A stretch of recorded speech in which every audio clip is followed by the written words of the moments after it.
You're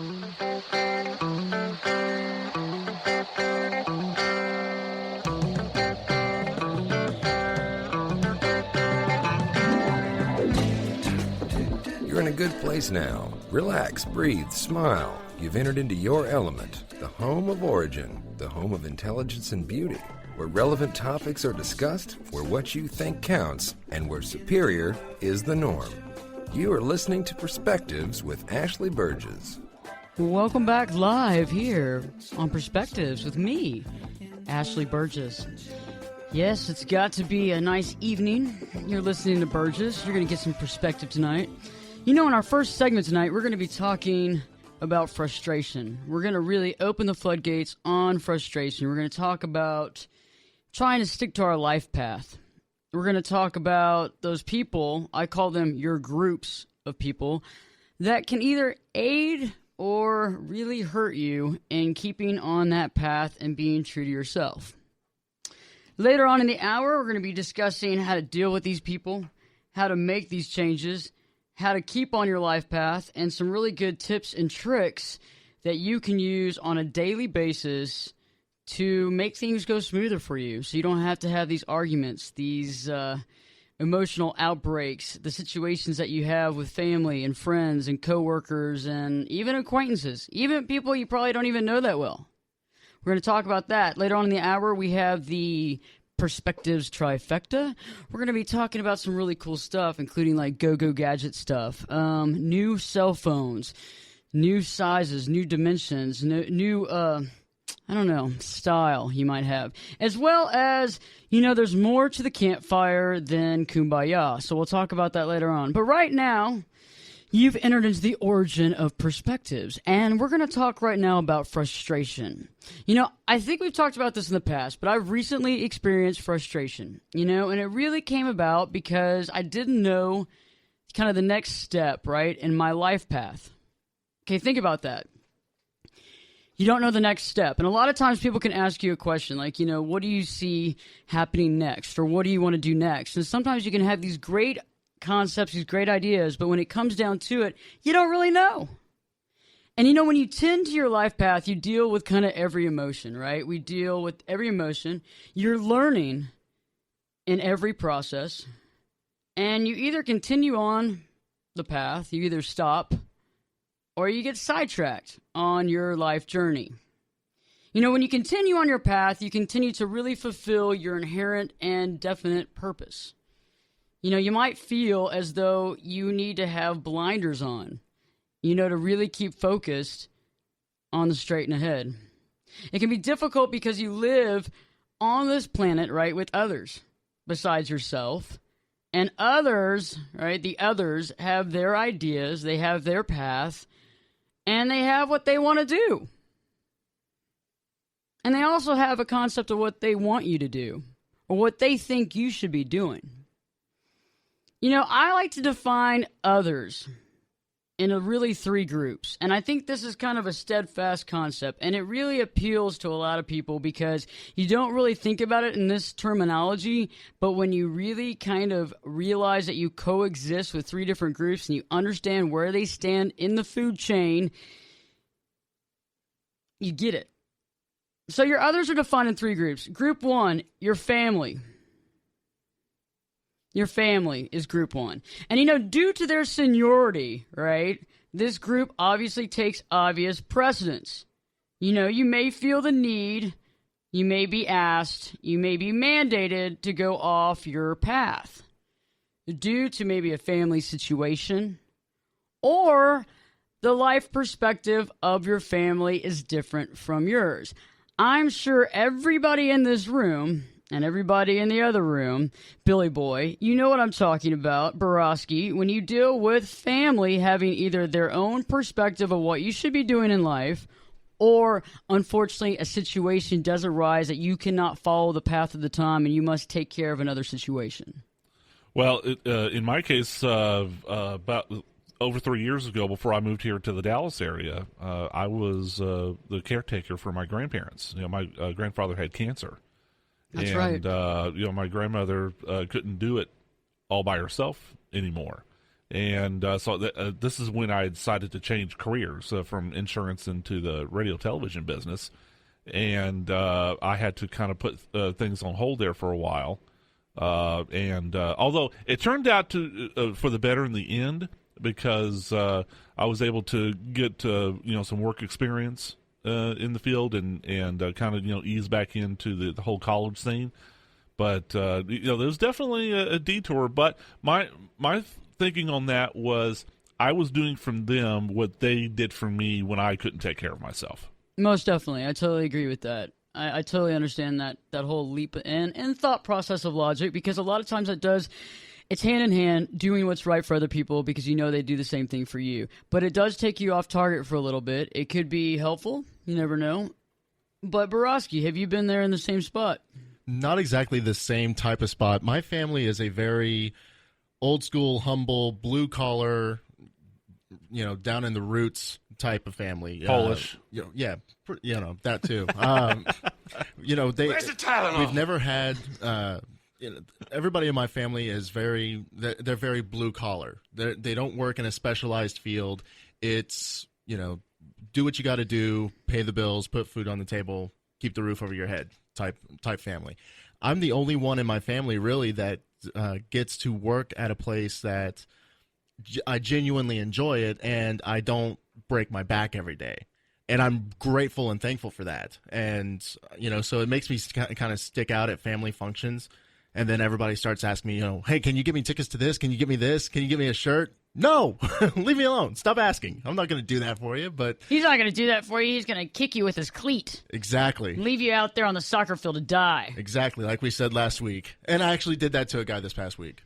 Kicked him in the shin. We're sidetracking right here, yeah. And I do definitely want to hear about this violent outburst of yours, because I do really think that you need to see a talk about frustration. I was frustrated, exactly. We'll talk about frustration here in a bit, okay? Because I know that you didn't hurt your family on the soccer field, so this will obviously be more of an acquaintance-based thing. We'll get to that. So yeah, family intrinsically has seniority, and in both y'all's cases, you get it. You had to deal with a health issue, Billy Boy, that was affecting your grandparents, and Borowski, you deal with the fact that your family has never done anything they ever wanted to do. I mean, it has nothing to do with, I think you should be good at this. You should go check this out. It's more like, hey, you got to pay the bills and take care of the family, and that's the way life goes. And I think a lot of people listening tonight can understand exactly from both your points and both your perspectives. The second group that we have to deal with, we love to deal with, is our friends. Group 2. Friends are beautiful. They're necessary for a well-balanced life. They can be very helpful. And they can be very harmful when it comes to sticking to your purpose. Think about it. Because they are your friends, they can ultimately talk you into things that you would readily not be talked into by anybody else on the planet. Hence why they're your friends. I mean, you get along with them. You have, camaraderie. You understand each other. You have a lot of things in common. And I know that I've had friends that'll tell you every other day, you should do this. You should do that. You should do this. You should become that. You should do this. And it's like you start questioning yourself, especially when you actually, care about them or you think they have some sort of intelligence, And my friends are really intelligent people. So you sit there and you question yourself, and then you go, what am I doing? I mean, I'm not questioning about their entire future. You know what I'm saying? Well, don't you think a part of that is most people are better at solving other people's problems than their own? Most definitely, yes. Okay, that's preaching to the choir, obviously. Yeah, and a lot of times people put their own ideas on you too. For example, I think you should do this is maybe something that should be directed toward them, right? But it's hard to kind of see the forest through the trees. Oh yeah, and friends are notorious for being the pot calling the kettle black. Oh yes. Oh yeah. I mean, it goes back to what you were saying. People can fix other people's lives. I can fix other people's relationships. I can't fix mine, but I'm really good with the advice of it. Well, I think it's kind of goes back to perspective. You have that outside perspective. You're not wrapped up in it. Yeah, or at least not. Immediately like the person going through it is, and so you have this distance from it that you can kind of see. Whereas if you're in a situation in your own life, you don't have that ability to kind of take a bird's eye view. Exactly, and friends are very good for that. Most of my friends, they don't try to tell me what to do with my life, but they definitely help guide and point direction in terms of, hey man, this is what I'm seeing, this is what I'm noticing, and they help to lend a new perspective on what's going on with me. They're a good mirror. Yeah, exactly. Yeah. Yeah, mirroring's important, obviously. As long as the mirror is the correct size, shape, it's not like a funhouse mirror. Group 3 is really your acquaintances, right? And the others who usually don't help you or don't hurt you on your life path. This is kind of the 6 degree of separation mentality right here, that takes more work on your part to kind of bestow, right? Group 3 can aid or it can hamper you on your path, but you really have to involve them prior to either taking place. So think about it, because you don't really know them that well. They're kind of outsiders in a good way or in a bad way, whatever, but you kind of have to involve them in your life for them to take on one or the other. Because when it comes to family, when it comes to friends, you don't really have to involve them because, you know what, for the most part, they're already involving themselves in your life. So you have to think about this. This is like an outside source that you're actually bringing them in and getting them involved.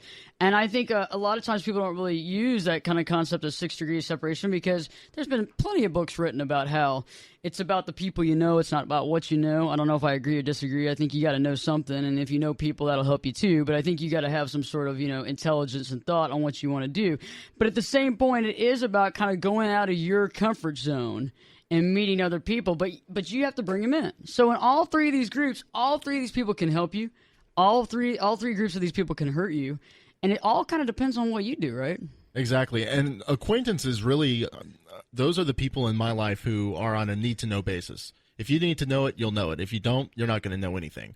And so they don't really hinder me at all, but I will turn to them for help from time to time. And for them, it's the mirror effect. If I need to know it, I'll know it. If not, I won't know it. And we have that nice arm's length relationship, and I'm fine with that. It works. It keeps everything in perspective for me.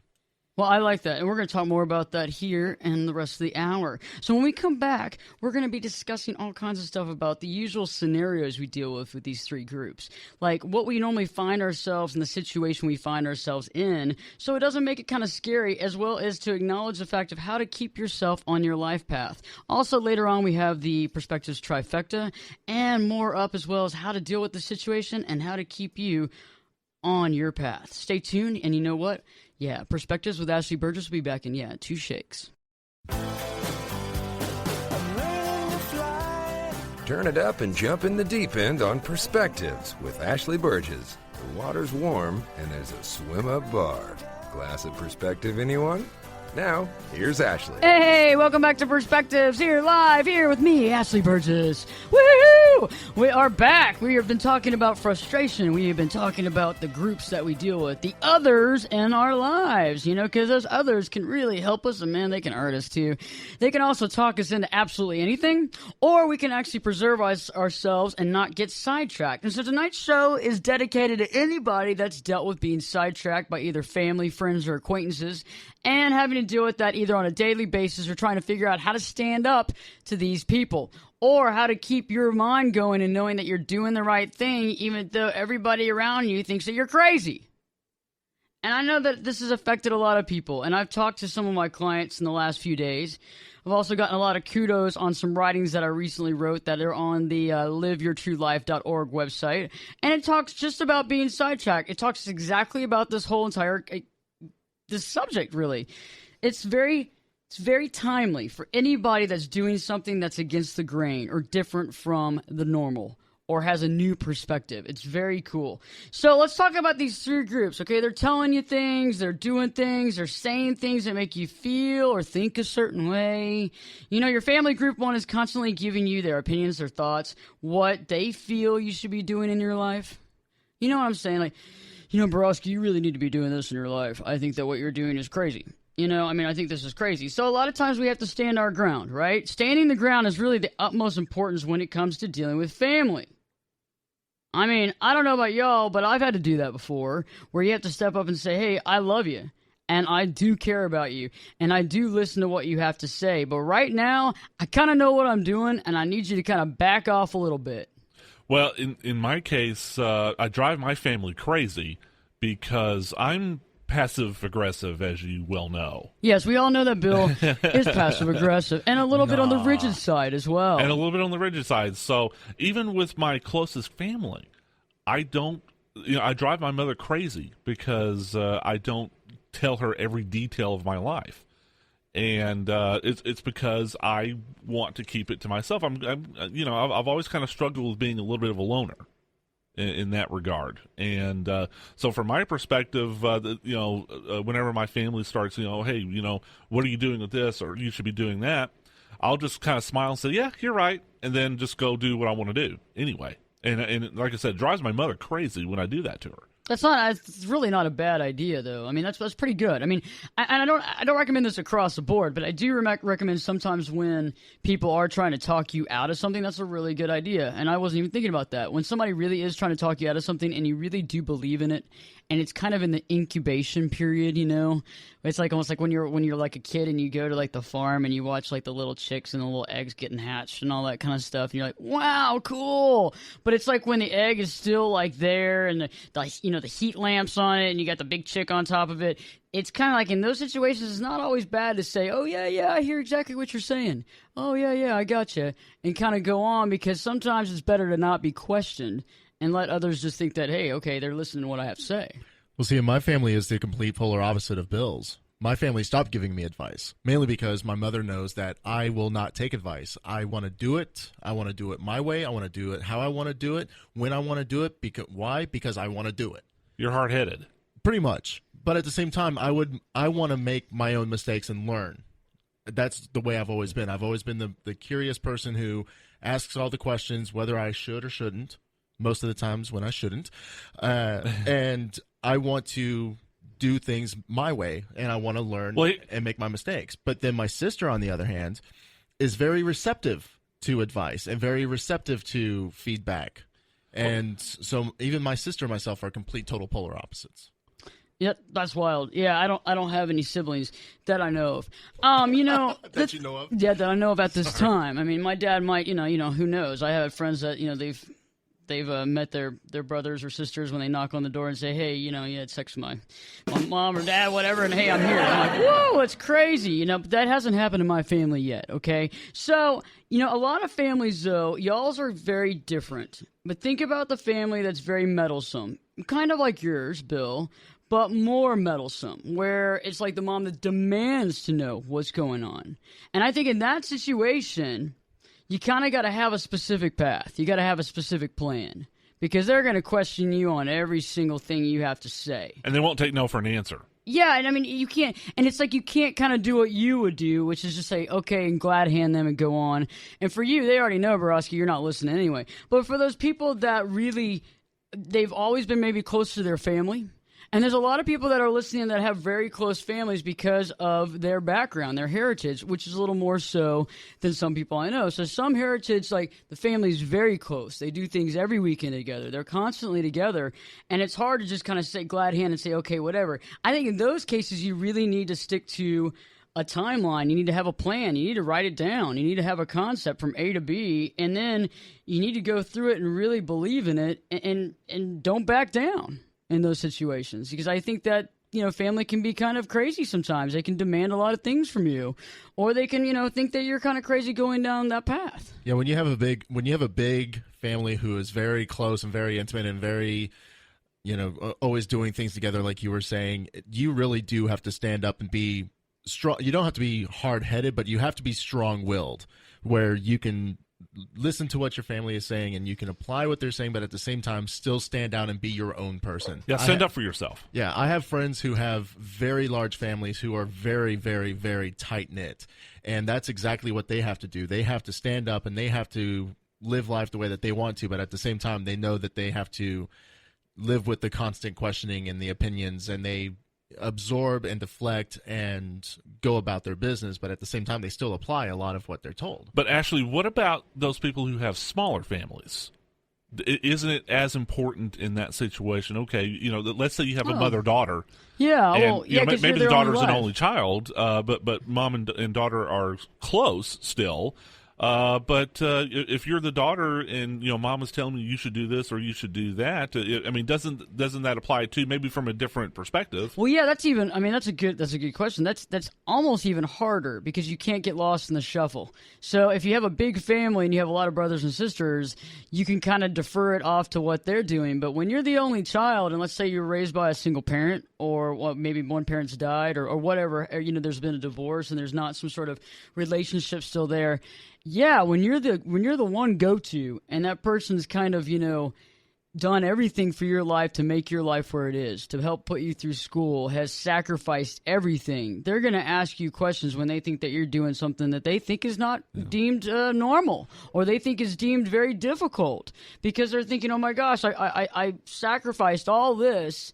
And then what are you going to do now? And so in those cases, that's a really good question. In those cases, you really have to stick to what you believe in, and you really have to have a good reason for doing it. Yeah, or how about a similar case, one I can personally identify with, if you're the oldest, small or large family, if you're the oldest, like in my case, I'm the oldest child, but I'm also the oldest grandchild for both sets of my grandparents. Wow. So I was the guinea pig. You were the guinea pig, but also they put a lot of weight on you. I mean, when the youngest kid came out, they were like, oh, whatever, as long as they got some clothes and shoes on, I mean, we're okay, And I think that's true because they put so much stock on what you do. And in that case, it's difficult too. And I think, again, really, having that whole concept derived of what you want to do, and how people say you need to have a business plan. If you're going to open up that pizzeria down the street, you need to have a business plan. Okay, well, a life path is not that much different from a business plan, right? It's kind of the plan of how I'm going to get from here to here, why I believe I can do it, what gives me the reasons why I believe I can do it, and who's going to try to help me or what I'm going to do to get there. Your friends are really difficult. If you think about group 2, your friends are kind of difficult. They can be helpful, they can be harmful, but they're really a major part of your life, and you may find yourself kind of listening to what others are doing as well. So different from our family, we have a tendency of comparing our lives to our friends' lives. And I think this also causes frustration too. So our family, we don't really compare ourselves to our family. I mean, I don't know about y'all, but I don't. I mean, but when it comes to friends, sometimes you have to watch out that you're comparing yourself. And I had something happen to me the other day. And I don't know if y'all can resonate with this, but, you're working really long hours. This is a real true life example here, guys. It happened to me. You're working really long hours. You're working, a good 7 days a week, and you're really trying to work on starting something. And for some people, it could be working on starting a company, whatever it is that they like to do. And you're working diligently. You're not taking vacations. You're really completely engaged in it. And then one day you have lunch with a buddy from group 2, friend of yours, and, they begin the conversation. They're asking you what you've been doing, and you tell them, and you fill them in on the time, your schedule, kind of the ultimate plan. And then you ask them about their life, and they're like telling you about their lavish life, their extended travel. Every week is a different city, and a party every night. Oh, I hate them. And you're just like, man, it's like for some of us, that conversation, really would be enough to have some people running directly to the nearest bar. It's almost like they're rubbing your nose in it. Well, and you know what? It's really, I don't know if it's even that. I think it's just sometimes it makes us question our existence. And some people would be running quickly to question their existence because, hey, let's not joke. We all like to have fun. We all like to travel for the most part. I mean, except for people that are really homebodies and they don't want to travel. So that's a different case. But, we all like to have fun. And I think sometimes when you're really focused, you can kind of start wishing for those party days again. You got to really watch out because you don't really know where that person is in their life. They could have been paying their dues the last 30 years, and you're working really hard now, so you never know. Exactly. And I was actually having a conversation with an acquaintance, from group 3 about this this morning. We were talking about people in group 2, which in the friends where you're talking to them and it seems like they're rubbing their life in your face. I have a friend who is married, has a kid on the way, has, the job, the this, the that, and, he'll talk about it on a daily basis with me. And at times he kind of, it seems like he's sticking that chest out and tilting his head up just a little bit and saying, oh yeah, my life is great. You're not married. You don't have a kid. You're working 2 jobs. You're doing whatever you're doing. And I'm like, yeah, but I'm having fun while I'm doing what I'm doing because I come into work, I have a smile on my face, I'm laughing, I'm witty, I'm charming. He goes into work, and he looks like he hates his existence. And he probably does. Maybe. Well, but he won't play it off like that. He'll play it off like, I'm awesome, and you're depressing. Get away from me. Well, some people are just competitive that way. You know, especially among friends. You know, I think you have this. You know, the keep it up with the Joneses syndrome. You know what I'm saying? Yeah, I mean, I agree because it's like, well, I mean, I think the biggest thing too is the concept of really focusing on what you're doing, but I think also excitement or what other people have that you don't have. So, for example, I know every woman that's listening right now that has straight hair wanted curly hair at one time, okay? And everybody knows that, and we're not even going to go into breast size and everything else. We're not even going to go that direction. But we're going to the fact that people want the opposite of what they usually have. The grass is greener. The grass is greener. I actually was at the fair the other day, and I saw a camel actually eating not out of his hay bin, but the hay bin of other animals. So he had to put his head through the fence line to get to it, even though his hay bin was full with nobody there. I thought that was hilarious. I'm thinking, is that hay ultimately much better on this side than on that side? Hey, dogs do the same thing. If you have 2 dogs and you have 2 food bowls for them, they'll start eating from each other's. Why? Because they think it's better. It's the same food. Come on, really? It's funny, though, if it's different food. That would be funny. And then you get to watch them going, what the heck is this? See which one disappears faster. That's the one that they like. So you should start buying that. I want to get another dog, and I want his name to be Larry. That's a sidebar. I always thought Larry would be a good good name for a dog. You know, it's so non-doggish name. Larry? Come on, Larry, let's go. He'd have to be one of those droopy dogs. Droopy dog breeds. Aww. No, it just seems like that would fit. We're not a droopy dog breed. Well, either fit. that or red curly Basset hair. Hound? Yeah, Basset Hound. There you go. Like they can have red curly hair, you know, like Mo, Larry, and Curly. You know? Oh, Mo, Larry, and Curly. What's up, Mo? What's up, Larry? See, but I mean, you know what I'm saying? It's like this whole thing. But I think a lot of times the excitement or what we don't have is kind of like the carrot that's dangled over us. And it's kind of like you see that carrot and you go, I question my entire existence. I question what I'm doing. I don't even know what I'm doing anymore. This person has it all figured out. Their life is perfect. My life sucks. And it's like you really got to sit there and say, no more comparison. No more comparison with that guy or me with this person and vice versa. So stay tuned. We got a lot more coming up in this hour. We're going to talk about not comparing yourselves. We're going to talk about the hints and the tips to really staying on your path. But coming up right after this, we have the Perspectives Trifecta. We're going to talk about Go Gadget. We're going to talk about some really cool stuff that brings us into the new century, stuff that we've been talking about, stuff that people have been talking about since the 60s. We're also going to be talking about the new curve. And we're not talking about anatomy. We're talking about cell phones. And also, there's more to life than just sitting around this campfire. You can actually still be connected. So for all those guys that are having to do the Boy Scouts and they don't want to do it with their kids, they can still have their phone and they can still have it highly charged. So stay tuned. We got more coming up. And we got, you know what? We'll be back in 2 shakes.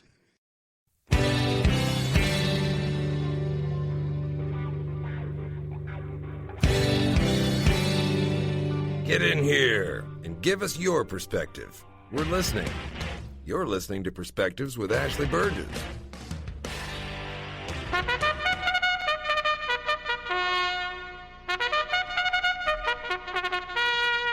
Hey, welcome back to Perspectives Live here with Ashley Burgess, and we have a great show tonight. We're talking all kinds of stuff about frustration. We're talking about our groups of people that can get us on our target, off our target. But right now, we're going to talk about some technology because you know what? There's a techie in you. You know, everybody has a techie to some level within them. You know what I'm saying? And so, Bill, okay, so I've gotten the news. I've seen the phone. You have gotten to this new century. You have the new what? 5? I have the new iPhone 5C. Yay! God bless us all. God bless each and every one of us. I can't believe it. It's so awesome. See, now Bill is ahead of me. So there we go. See, it all comes full circle. I think that's awesome. And the best part of it was that, see, I'm already in AT&T. They do this for AT&T and Verizon over at Walmart. So I got this phone for $45. How? Because I'm already, they give a discount for AT&T and Verizon customers. You know, and you sign up for the next 2 years. But I've been with AT&T for 15 years, so it's no big deal for me. So as long as you make that 2-year commitment, then they basically just give it to you. So the weird thing about it is that, say, I got the OtterBox to go with it. The OtterBox costs more than the phone. Wow. So, I mean, I couldn't turn that deal down. I mean, sure beats the heck out of paying $400 or $500 retail. That was a really smart concept from Apple. I give kudos on that one. You know, when they launched the two new phones, the 5S and the 5C, one of them was not going to sell as well as the other, obviously, because you're competing against yourself. Right. The 5C was not selling as well as the 5S. And the reason being, I mean, honestly, if you're in the store and you're looking at the two phones, which one is the commission-based salesperson you're going to try to sell you? The more expensive one. Exactly. I want more money. I want more commission. So the 5C wasn't selling as well. So Apple launched a promotion with a few retailers and said, hey, sell our stuff for $45 with a new activation or upgrade. And I saw it online a few days ago, and I sent a message to Bill, hey, go get the 5C. It's $45. Wow, you were Really? Bill's life coach on that one, man. That was pretty cool. I'm telling you, he is definitely my tech life coach. Okay, so Borowski is Billy Boy's tech life coach. So let's talk about I think it was funny, Borowski, we were talking earlier about how, basically let's make my phone and Bill's new phone obsolete. Let's talk about the go-go gadget concept, what we've all kind of dreamed about since, like, Get Smart and all the shows. Let's see, the Star Trek, what have you. Let's see here. Inspector Gadget, Dick Tracy. Even in Predator, they had these things. Don't they have a commercial out right now? They do. Where they're kind of, the talking to your watch thing. Exactly, and that's exactly what this is. We're talking about talking into your watch. Exactly, and Samsung says it's going to be the biggest fashion trend to hit ever, which I don't necessarily believe it, but hey, it's called the Samsung Galaxy Gear, and it's available now. It's $299. And it's designed to be used with another phone, such as their new Galaxy Note 3. So it's not its own independent device. It is tethered to your existing device. Oh, wow. But it is a nice little peripheral from the standpoint that it does run Android on there. But at the same time, you can't run iPhone on it, huh? Nope. Nope, not yeah, yet. but see, I'll just use a headset. I got my headset that comes with the phone. To me, that's kind of the thing. I know that I'm not the same, like, go-go gadget type person, but you have to hold your wrist up and your arm up the whole time you're on the phone. I mean, really? Well, you got to do that when you're holding a phone, but now you just have your headset. You just put your phone down. Your Bluetooth. Well, I mean, aren't they going to have a Bluetooth device to go with this? Yeah, I mean, it's already powered by Bluetooth, and I don't know if you really have to lift it all the way up to your mouth, or if it's going to be sensitive enough to pick up just ambient noise. I haven't played with one. If Samsung wants to send me one, I'll be more than happy to do it. We'd like to see him play with one. I'm going to videotape him playing with his phone. That's pretty cool. But it has its own processor, 512 megabits of RAM, and the battery's supposed to last with regular use at least a day, so you don't have to constantly charge it like you do your regular phone.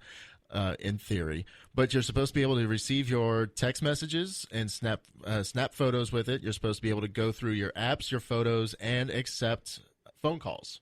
So it's almost a back. And it still tells time. And it still tells time. And it still tells time. Make sure that's so it's almost a Back to the Future thing. Don't they do this in technology cycles? They'll come up with a device, shiny new object, and then people will demand more and more functionality. So we'll add this feature and this feature and this feature, and they'll be cool. But then they'll go back. Okay, well, now we're going to bring this little device through, and all it does is this, this, and this. So you can have your choice of the more advanced one or just the simple one, and then it's like a cycle. Well, right now this is designed to be paired together. So going through the cycle, this is a pairing. Eventually, it's going to become its own independent device where you can either have the cell phone or you can have the watch. And if it comes to that, I'm definitely going to stick with the cell phone, just because I want to be able to have more screen. Well, how much longer is it going to be till they do like the Star Trek, thing on your chest? Actually, in hospitals, they have that now. Really? They really do. Now, they're not as fancy and not as technologically advanced, but in some hospitals, they actually have a little communicator device that hangs from, like, your pocket on your scrubs, and you can tap it and reach whoever you need to reach. So let's talk about, so this is cool. You got the watch concept. You got that. Now, for some of us, I don't know if anybody else has complained about this. I've heard some people complaining about it. I haven't even gotten around to complaining about this yet. But some people say that the screen on your iPhone or any phone is flat, and how they would prefer to have a curve. It's flat and it's uncomfortable. It gets hot, whatever. Yeah. I honestly don't mind if my screen is flat or if it's curved, but apparently cell phone designers are trying to figure out that next big thing. Who is it? Samsung is involved with this. This is another Samsung. Well, one of them is a Samsung, one of them is an LG. Samsung is releasing what they call the Galaxy Round. It's going to run similar specs to the Galaxy Note 3 with a 2.3 gigahertz Snapdragon 800 processor, 3 gigabytes of RAM, and a 13 megapixel camera. I don't know why you need 13 megapixels on a cell phone, but that's just me. I'm not taking professional photos on my cell phone. I have a camera for that.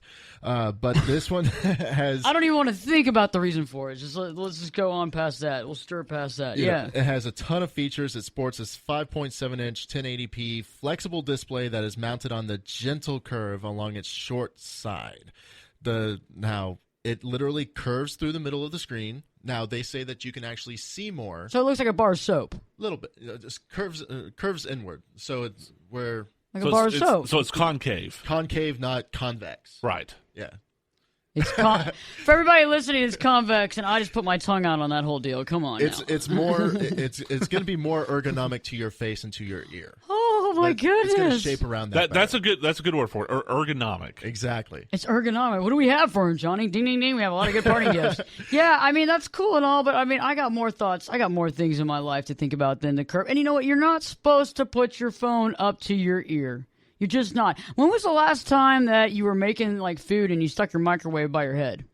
I do that all the time. Oh, you lay on it? You put your head on it? I rest against it going, come on, I'm hungry. So that's why you're like this. Yeah, it's the microwaves going into his brain. It's the microwave waves. It explains so much. It explains so much, but yet so little. Yeah, I mean, okay, so yeah, it's crazy though. You're not supposed to do it. I mean, there's like all kinds of studies out there. Well, see, Samsung has the curve. LG is working on one that's actually flexible, where it has a base and then the rest of the frame is very thin, and you can literally just move the screen around back and forth and, give it a little wave.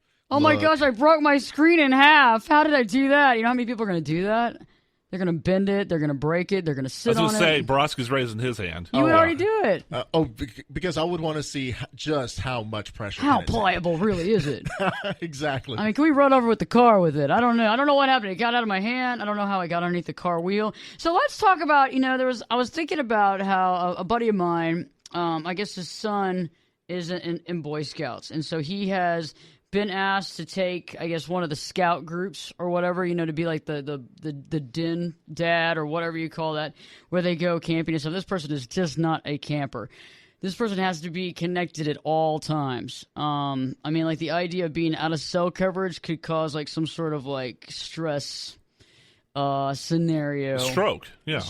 Possible stroke, definitely a medication situation. What is it for somebody that's out there in the woods that needs to charge their phone? Well, luckily for you, for your friend who has to be connected at all times, we have the BioLite camp stove. It's $129.95. Which, that's really not all that bad. Forget the fuel, charge your gadgets, and support a better world. You can take a few pieces of kindling, put it in this apparatus, and start a little fire. And it has a USB port where you can plug in your phone and charge it. Now, it's not going to charge it as well as a wall plug, but it will give you, 20 minutes of charging, gives you 60 minutes of talk time. And if you're using it for the internet, texting and stuff like that, it won't really charge it, but it'll give it a slower drain. So if you put it down, leave it alone for an hour, it'll actually charge it up pretty well. And it's a renewable biomass, twigs, pine cones, wood pellets, etc. will power it. You put some water in there. You can boil your water. You can cook your marshmallows and your s'mores, and have a good time while charging your cell phone. Now I'm going to throw the penalty flag here. Okay, because if you're going camping, the whole point of it is to get away from civilization. Okay? Hey, man, no. I mean, I can't stand it when people, like, drive these bus-sized RVs and, with all the amenities and stuff. Oh, we're camping. No, you're not camping. You're just... This sounds like a childhood issue right here. I mean, I understand what you're saying, though, because I agree with the whole concept. But, yeah, people do like to be connected. And I agree, Bill. I agree that sometimes disconnection is a good thing. But right now, we're going to have to disconnect with y'all, and we're going to come back here in our next segment. We're going to talk about disconnecting from people. We're going to talk about how to really stay on path, but also how to keep our purpose, and also how to not see other people's paths as more interesting than our own. But in the time being, next week we'll have a lot more here in the trifecta. Some really cool stuff and always really cool, awesome stuff. So stay tuned. Perspectives with Ashley Burgess will be right back in, 2 shakes. I could lift you up. I could show you what you want to see and take you where you want to be. Get in here and give us your perspective. We're listening. You're listening to Perspectives with Ashley Burgess. Welcome back, live here with Perspectives with Ashley Burgess. And we are talking frustration, but we're really talking about sticking to that life path that you've designed, that you believe in, that you know is the direction you should be going. Because it's your perspective. We talked about the 3 groups. We have group 1, which is our family, group 2, our friends, and group 3 is our acquaintances. And all these people have a ability to either help or hurt us, as well as to pull us off of target or to keep us and to help us on. Borowski, when we were on break, you asked me a question. I did, and then the thing I was asking, and listeners, I'm pretty sure are asking the exact same question. What about my girlfriend, or what about my boyfriend? Where would they fit into this equation? Yeah, well, definitely. Okay, so that would be kind of between group 1 and group 2. But this is really important. And like I told you about with your family, you want to stand your ground. If your girlfriend or your boyfriend doesn't believe in what you're trying to do in your life, like doesn't believe in your life purpose, you might want to rethink this relationship. You really might, because, wow, how is that going to go any further? It's like, even if you love somebody, sometimes it's not meant to be. And if that person doesn't respect your perspective on something that's that important or that close to your heart and close to your whole mind, then you need to rethink this relationship. Now, what if they respect it, but they still think you're stupid, like your family or your friends? If they share the same type of outlook that your family or your friends have, do you need to reevaluate it at that point, or is that just to be expected? But do they just kind of go like, 1 is family, 1A is girlfriend or boyfriend, then group 2 is your friends? Well, I get what you're saying. And so first off, we have to go with the concept that you have a purpose that's worth achieving. And if there is a purpose and you know that it's worth achieving and you believe in it in your heart of hearts and you know that this is something that you want to do and that you believe in doing, a reason why you're here to do it, then in that case, you really have to put it out there. You got to stand your ground. You got to show them the plan. You got to tell them what's going on. And then after that, if they still make fun of you or they still question you, you got to rethink who you're choosing, because you can't choose your family. Okay, unfortunately, sometimes people would like to choose their family, but we're giving them, okay? But you can choose the person that you date. You can choose the person that you're going to live with, and you definitely can choose the person that you're going to get married to, except for if you live in certain countries where that is already set up. But outside of that situation, if it is not a set-up marriage, you should be able to pick. And maybe that person isn't going to be the love of your life. Maybe that person is going to be a friend. But that's all they can be, because it's all about putting the people around you that are going to build you up, not that are going to take away and take you down. Well, Ashley, I think part of the problem, maybe not part of the problem, but the hard thing about that situation is that the significant other, let's say, girlfriend or boyfriend, can move in between groups, like start out as an acquaintance, then move to the friend, then move to to the family, but then move back, and then move back again. Oh, I see what you're saying. Kind of depending where you are in that relationship. They could be in between, or they could be in one group and then move to another. They can, because it can also be very hard. But the biggest way I think you can determine your life is if you hold your purpose in the proper light, and you believe in it, and you know it's going to be something that will make your life amazing, and you know that you need to do this. If other people don't feel that way and don't understand you, and you've been crystal clear with them, at that point in time, you have to figure out what you want around you. I mean, I don't want somebody living with me that's going to question every single thing I'm doing. I mean, life's hard enough.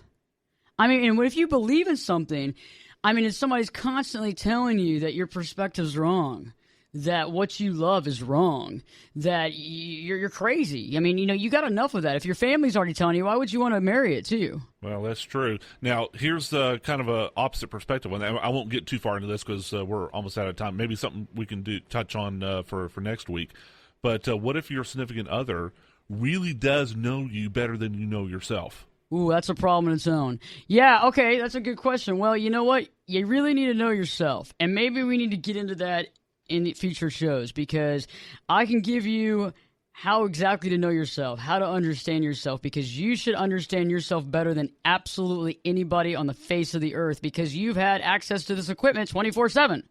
You should be able to figure this out. I mean, it's like being inundated in this. And I understand some people sit there and say, I know you better than you know yourself. I hope not. And we should talk about that in future shows. And I like that, Bill. You know, I like that concept because you should know yourself so well that when somebody questions you, and it questions you to the core, you need to look at them and basically wait for an apology. And if not, so say, hey, I really appreciate you and God bless you. I love you. Hey, I hope you have a great life. Because it comes to a point where you have to stand up for yourself. And if you can't stand up with yourself with something that means this much to you, then I don't know what does. But you know, the biggest thing we have to work on is really being mentally not buying into the unknown. Right? So like not buying into what other people's lives are, how they look very interesting, how the light is painted, how the painting is painting on their life. You know what I'm saying? Because you're not in their life. You need to focus on what works for you. With your family, you need to set up a really solid groundwork. You need to explain your situation, explain your plan, let them know your perspective. You know, love them for opposing perspectives, but eventually everybody that loves you has got to come around to understand that you know better than anybody else what you should be doing, as well as everybody has a limited perspective. I might not understand exactly what Billy's going through. I might not understand exactly what Borowski's going through, but I can kind of feel it. But yet you go through it day after day. And if I was to sit there and question why you do what you do, I have no rights to do that. Unless I see that you're doing something crazy and out of control, which is a problem. But I'm talking about when somebody has actually mapped out their life and knows what they want to do and has it clear. That's when you got to step up to the plate and you got to stand up for yourself. But you also can't compare your life to others, no matter if it's friends, family, or acquaintances. And you got to also respect the fact that you got to do this, because when we stop on our life path or we put it out or we decide to go on someone else's life path because theirs seems really cool and interesting and like all the flashing lights and glitz and glam, we put our life off. The grass is not always greener. It's definitely not greener. I mean, you know, sometimes it could be AstroTurf. Sometimes it could be just, you know, gravel painted green. Yeah, spray painted. Yeah, spray painted green. It could be anything. And so if I leave you with any thought tonight, I leave you with the fact that your path is worth following. Do it. Follow it. If you really believe in it and you know it in your heart of hearts that you should do it, you got to do it. You got to do what's right, because you don't want to be that person down the road that goes, I really wish I would have done that. You don't want to be, I really wish I would have followed that because I know I could have been good.